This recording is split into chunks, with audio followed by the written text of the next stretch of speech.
선생님, 손주가 태어난 후로 제 인생이 완전히 바뀌었어요. 이렇게 행복할 수가 있나 싶어요. 72세 할머니셨습니다.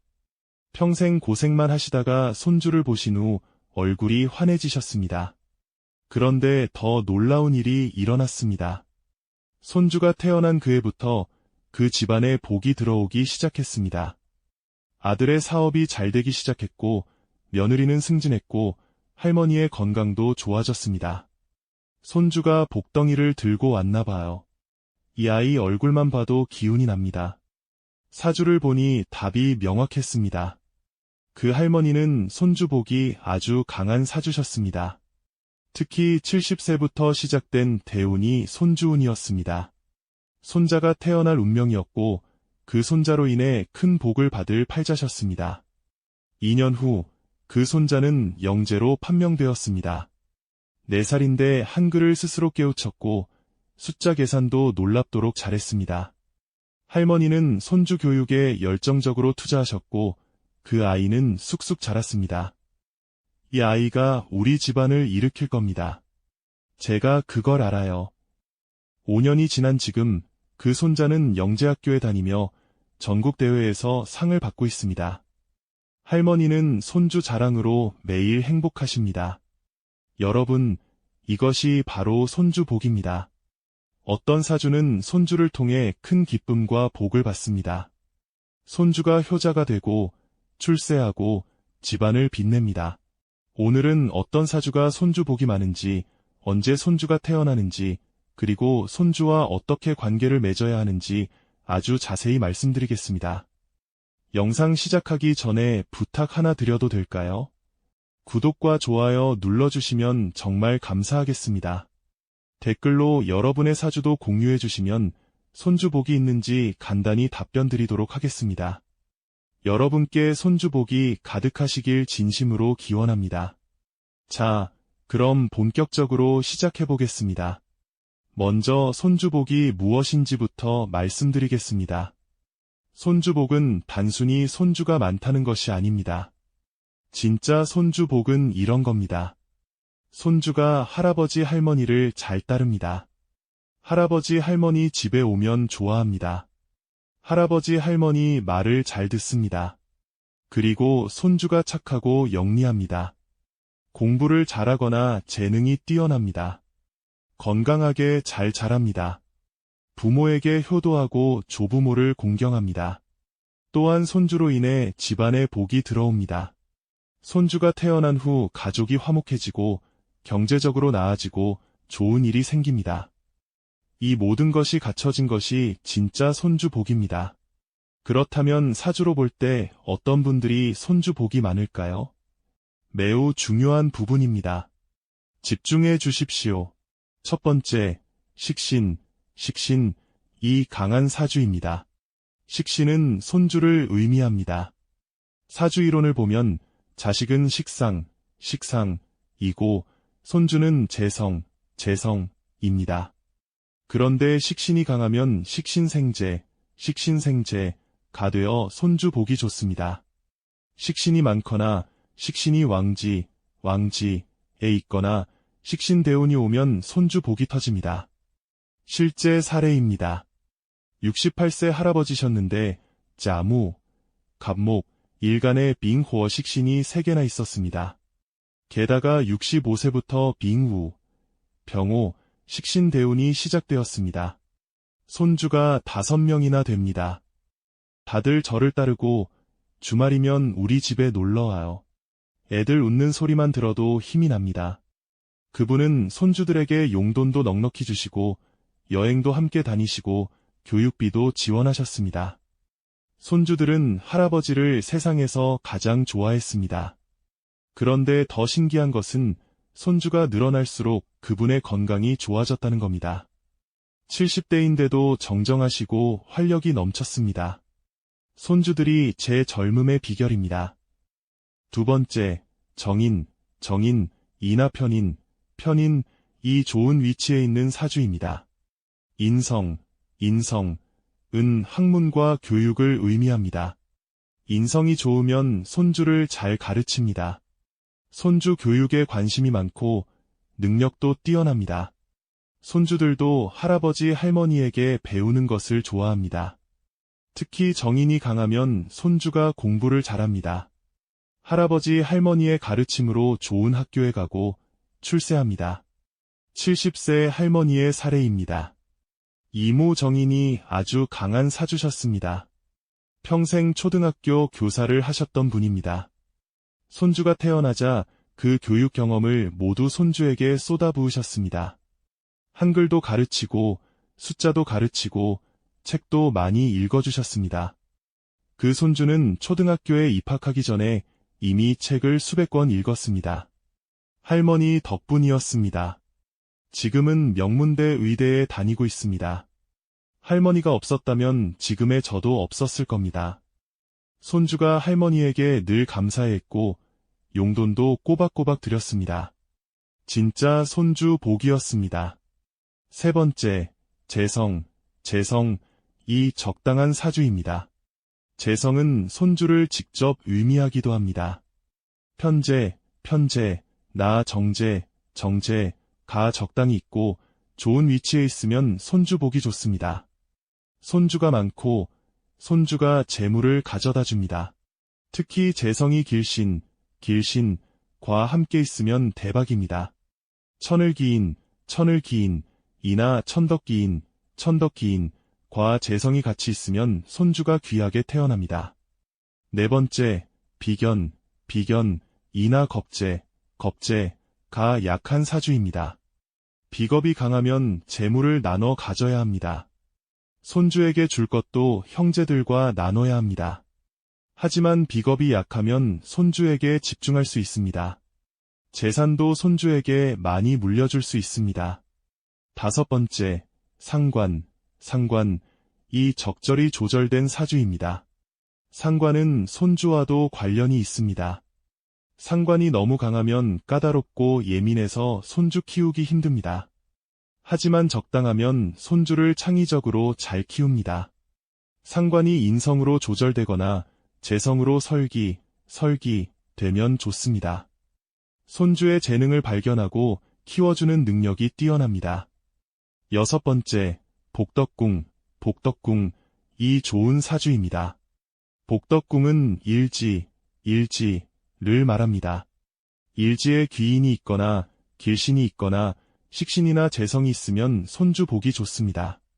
특히 일지가 삼합, 이나 육합을 이루면 손주와 인연이 깊습니다. 일곱 번째, 자손궁이 강한 사주입니다. 자손궁은 시주를 말합니다. 시주는 자식과 손주를 상징합니다. 시간에 식신이나 정인이 있으면 손주 복이 강합니다. 시주가 왕성하고 길신이 있으면 손주가 출세합니다. 여덟 번째, 장생, 이나 관대, 같은 길지가 있는 사주입니다. 이런 지지가 있으면 후대가 번창합니다. 손주가 많이 태어나고 잘 자라고 출세합니다. 집안이 대대로 번영합니다. 그런데 말입니다. 여기서 정말 중요한 사실이 있습니다. 사주에 손주 복이 있어도 시기가 중요합니다. 언제 손주를 보게 되고 언제 손주 복이 터질까요? 첫 번째, 식신대운이나 재성대운이 올 때입니다. 이 시기에 손주가 태어나거나 손주와의 인연이 깊어집니다. 65세에 식신대운이 시작되면 그 10년간 손주 복을 누립니다. 손주가 여러 태어나고 손주들이 할아버지 할머니를 잘 따릅니다. 두 번째, 인성대운이 올 때입니다. 인성은 가르침을 의미합니다. 정인대운이나 편인대운이 오면 손주 교육에 열정을 쏟게 됩니다. 그리고 그 교육이 큰 결실을 맺습니다. 세 번째, 합이 이루어지는 대운입니다. 삼합이나 육합이 이루어지면 손주와의 관계가 돈독해집니다. 예를 들어 사주에 자가 있는데 대운에 축이 오면 자축합이 됩니다. 이런 시기에 손주와 특별한 인연이 생깁니다. 네 번째, 나이로 보면 60세 이후부터입니다. 대부분 60대의 손주를 보게 됩니다. 65세, 68세, 70세, 72세, 이런 나이에 손주가 태어나는 경우가 많습니다. 대운이 바뀌는 시기와 맞물려 있습니다. 5번째, 세운, 으로 보면 즈, 자, 저, 축, 인 같은 해입니다. 이런 해는 새 생명이 태어나는 해입니다. 특히 본인 사주와 삼합을 이루는 해에 손주가 태어나면 그 손주와 특별한 인연이 있습니다. 실제로 여러 사례를 보면 할아버지 할머니 사주와 손주 사주가 서로 잘 맞는 경우가 많습니다. 운명적으로 만나도록 되어 있는 것 같습니다. 이제 손주 복이 적은 사주도 말씀드려야겠습니다. 이것도 알아야 마음의 준비를 할 수 있습니다. 첫 번째, 식신이 약하거나 극을 받는 사주입니다. 식신이 편인의 극을 받으면 손주와 인연이 약합니다. 따오스, 도식이라고 하는데 편인이 식신을 극하는 구조입니다. 이런 사주는 손주를 봐도 자주 못 만나거나 손주가 할아버지 할머니를 잘 안 따를 수 있습니다. 두 번째, 재성이 없거나 공망에 있는 사주입니다. 재성이 공망이면 손주 복이 약합니다. 손주가 늦게 태어나거나 손주와 멀리 떨어져 살게 되거나 손주를 자주 못 보게 됩니다. 세 번째, 비겁이 너무 강한 사주입니다. 비겁이 재성을 극하면 손주와 재물을 나눠 가져야 합니다. 형제가 많거나 친척이 많아서 손주에게만 집중하기 어렵습니다. 또는 형제들의 손주들과 비교되어 스트레스를 받을 수 있습니다. 네 번째, 상관이 너무 강한 사주입니다. 상관이 지나치면 까다롭고 비판적입니다. 손주를 너무 엄하게 대하거나 잔소리가 많아서 손주가 부담스러워할 수 있습니다. 관계가 소원해질 수 있습니다. 다섯 번째, 형충파해가 심한 사주입니다. 특히 자손궁인 시주에 충이나 형이 있으면 손주와 갈등이 생길 수 있습니다. 하지만 걱정하지 마십시오. 사주가 좋지 않아도 노력으로 얼마든지 손주 복을 만들 수 있습니다. 이제 손주 복을 늘리는 방법을 말씀드리겠습니다. 매우 실용적이고 중요한 내용입니다. 첫 번째, 손주를 진심으로 사랑하십시오. 이것이 가장 기본입니다. 조건 없이 사랑하십시오. 공부 잘해야 사랑해준다, 말 잘 들어야 용돈 준다 이런 식이 아니라 있는 그대로 사랑하십시오. 손주는 할아버지 할머니의 진심을 압니다. 진심으로 사랑하면 손주도 진심으로 따릅니다. 두 번째, 손주와 자주 만나십시오. 주말마다 손주를 보러 가시거나 손주를 집으로 초대하십시오. 멀리 살더라도 영상통화를 자주 하십시오. 전화로 목소리라도 자주 들려주십시오. 자주 보는 것이 정을 쌓는 지름길입니다. 세 번째, 손주에게 투자하십시오. 돈이 아니라 시간을 투자하십시오. 함께 놀아주시고, 책을 읽어주시고, 이야기를 들어주십시오. 손주가 좋아하는 것을 함께 하십시오. 놀이터에 가도 좋고, 도서관에 가도 좋고, 박물관에 가도 좋습니다. 함께하는 시간이 손주에게는 가장 소중한 선물입니다. 넷째, 손주를 존중하십시오. 손주도 인격을 가진 사람입니다. 너는 아직 어려서 몰라 하지 마시고 손주의 의견을 들어주십시오. 손주가 원하는 것을 물어보시고 가능한 한 들어주십시오. 다섯째, 손주를 칭찬하십시오. 칭찬은 고래도 춤추게 합니다. 잘했어, 대단해, 기특해, 자랑스러워 이런 말을 자주 해주십시오.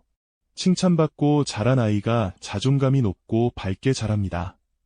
여섯째, 손주에게 지혜를 전수하십시오. 할아버지 할머니는 인생의 선배입니다. 인생 경험을 들려주십시오. 옛날 이야기를 해주십시오. 가족의 역사를 알려주십시오. 이것이 손주에게는 살아있는 교육입니다. 일곱째, 손주의 부모를 존중하십시오. 이것이 매우 중요합니다. 손주 앞에서 아들이나 며느리를 비난하지 마십시오. 내 엄마는 원래 그래 같은 말은 절대 금물입니다. 손주의 부모를 존중해야 손주도 조부모를 존중합니다. 세대 간 존중이 손주 복의 비결입니다. 여덟째, 적당한 거리를 유지하십시오. 너무 간섭하지 마십시오. 손주 교육은 1차적으로 부모의 책임입니다. 조부모는 도와주는 역할입니다. 우리 때는 이렇게 했는데 하며 간섭하지 마십시오. 부모가 원할 때 도와주시고 부모의 교육 방침을 존중하십시오. 아홉째, 손주와의 추억을 만드십시오. 사진도 많이 찍고 영상도 많이 남기십시오. 생일마다 특별한 선물을 준비하시고 명절마다 특별한 음식을 만들어 주십시오. 손주가 커서도 우리 할머니는 이것을 해주셨어 라고 기억할 추억을 만드십시오. 열째, 손주를 위해 기도하십시오. 종교가 있으시든 없으시든 손주의 건강과 행복을 빌어주십시오. 마음으로 축복하는 것만으로도 기운이 전달됩니다. 할아버지 할머니의 축복은 손주에게 큰 힘이 됩니다. 이제 실제 손주복을 누리는 분들의 사례를 더 말씀드리겠습니다. 75세 할머니의 이야기입니다. 지토, 기토, 일간의 식신이 아주 강한 사주셨습니다. 손주가 7명이나 되었습니다. 큰 손주는 대학생, 막내 손주는 유치원생이었습니다. 그 할머니는 손주들에게 역할을 주셨습니다. 큰 손주는 동생들을 챙기는 역할, 둘째는 할머니 심부름하는 역할, 이런 식으로 말입니다. 그리고 손주들이 모이는 날이면 큰 식탁을 차리시고 다 함께 식사를 하셨습니다. 손주들은 할머니 집 가는 날을 가장 좋아했습니다. 우리 할머니는 세상에서 제일 좋은 분이에요. 손주들이 할머니를 얼마나 사랑하는지 할머니 생신이면 용돈을 모아 선물을 사왔습니다. 할머니는 그것이 가장 행복하다고 하셨습니다. 또 다른 사례입니다. 70세 할아버지셨는데 빙호 일간의 인성이 강한 사주셨습니다. 평생 고등학교 교사를 하셨던 분입니다. 손주가 태어나자 그 교육열을 손주에게 쏟으셨습니다. 하지만 강요하지 않으셨습니다. 손주가 관심 있어 하는 것을 지켜보시고 그것을 키워주셨습니다. 손주가 공룡을 좋아하면 공룡 박물관에 데려가시고 공룡책을 사주시고 공룡 다큐멘터리를 함께 보셨습니다. 그 손주는 초등학교 2학년인데 공룡에 대해 대학생 수준의 지식을 가지고 있었습니다. 할아버지 덕분이었습니다. 할아버지가 제 꿈을 키워주셨어요. 그 아이는 장래 희망이 고생물학자였고 지금은 그 꿈을 위해 열심히 공부하고 있습니다. 또 한 분의 이야기입니다. 73세 할아버지셨는데 손주와 멀리 떨어져 사셨습니다. 아들이 해외에 나가서 손주를 자주 못 보셨습니다. 하지만 매일 영상통화를 하셨습니다. 아침마다 손주와 통화하시며 오늘 뭐 할 거야? 점심은 뭐 먹을 거야? 물으셨습니다. 손주도 할아버지와의 통화를 기다렸습니다. 1년에 한 번 손주가 한국에 오면 할아버지는 한 달 내내 손주와 함께 보내셨습니다. 전국의 놀이공원, 박물관, 유적지를 다 다니셨습니다. 그렇게 10년을 하시니 손주는 할아버지를 세상에서 가장 좋아하는 사람으로 꼽았습니다. 할아버지는 제 베스트 프렌드예요. 멀리 떨어져 있어도 마음이 가까우면 손주 복입니다. 이제 손주 복을 망치는 행동도 말씀드려야겠습니다. 이것을 조심하셔야 합니다. 첫째, 손주를 편애하지 마십시오. 손주가 여럿이면 공평하게 대하십시오. 큰 손주가 제일 예뻐, 딸 손주가 더 좋아 이런 말은 하지 마십시오. 다른 손주들이 상처받습니다. 둘째, 손주 앞에서 부모를 비난하지 마십시오. 이것이 가장 나쁩니다. 너희 엄마는 너를 제대로 안 키워, 너희 아빠는 돈도 못 벌어 이런 말은 절대 안 됩니다. 손주가 혼란스러워하고 상처받습니다. 셋째, 손주에게 무리한 요구를 하지 마십시오. 1등 해야지, 의사 되어야지 같은 압박을 주지 마십시오. 손주에게도 스트레스입니다. 할아버지 할머니는 편안한 존재여야지 압박하는 존재가 되면 안 됩니다. 넷째, 손주를 자랑거리로만 생각하지 마십시오. 우리 손주 서울대 갔어. 우리 손주 의사야 하며 자랑만 하면 손주가 부담스럽습니다. 손주에 있는 그대로를 사랑하십시오. 스펙이 아니라 사람을 사랑하십시오. 다섯째, 손주에게 돈으로만 사랑을 표현하지 마십시오. 용돈만 많이 주면 되는 것이 아닙니다. 시간을 주고, 관심을 주고, 사랑을 주십시오. 돈은 그 다음입니다. 여섯째, 손주를 애기 취급하지 마십시오. 손주도 나이를 먹습니다. 중학생 손주에게 애기야 하면 기분 나빠합니다. 나이에 맞게 대해주십시오. 일곱째, 손주 앞에서 며느리나 사위를 무시하지 마십시오. 손주의 부모를 무시하면 손주도 조부모를 무시하게 됩니다. 서로 존중하는 모습을 보여주십시오. 마지막으로 가장 중요한 말씀을 드리겠습니다. 손주 복은 만드는 것입니다. 사주에 있어도 노력하지 않으면 사라지고 사주에 없어도 노력하면 생깁니다. 손주를 진심으로 사랑하십시오. 시간을 투자하십시오. 지혜를 전수하십시오. 축복해 주십시오. 그러면 손주도 할아버지 할머니를 사랑합니다. 커서도 잊지 않습니다. 효도합니다. 손주는 노년의 가장 큰 기쁨입니다. 손주의 웃음소리는 최고의 명약입니다. 손주와의 시간은 인생의 보너스입니다. 여러분 모두 손주 복을 누리시기 바랍니다. 손주와 아름다운 추억을 많이 만드시기 바랍니다. 손주에게 좋은 할아버지, 좋은 할머니로 기억되십시오. 그것이 인생의 가장 큰 성공입니다. 여러분의 노년에 손주의 웃음소리가 가득하기를 진심으로 기원합니다. 오늘 영상이 도움이 되셨다면 구독과 좋아요 부탁드립니다. 댓글로 여러분의 손주 자랑도 해주시면 감사하겠습니다. 다음 영상에서 더 좋은 내용으로 찾아뵙겠습니다. 감사합니다.